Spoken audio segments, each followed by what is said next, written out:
স্পাইডারম্যানটা যে বানাইছে ভাই, সে একটা জিনিয়াস।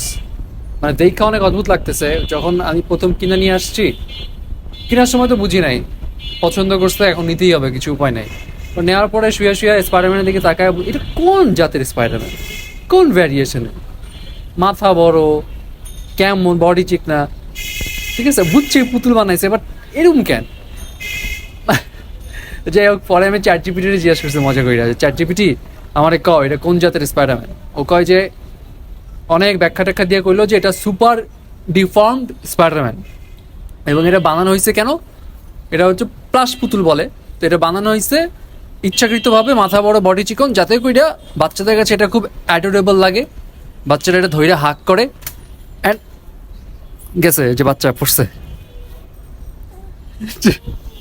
অ্যান্ড ট্রাস্ট মি ভাই, এটা যখন কিনে নিয়ে আসছি তখন সত্যি জড়াই ধরে হাক করছে এইটা। মানে ওদের মার্কেটিং স্ট্র্যাটেজি বুঝছেন?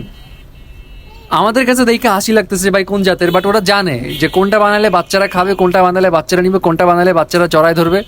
সো ওই হিসাব করে ওরা বানাইছে। তার মানে আমাদের কাছে এটা সাইজ মানে অদ্ভুত লাগলে ওদের কাছে এটা ঠিকই আছে। সেই লেভেলের জিনিয়াস। This is business.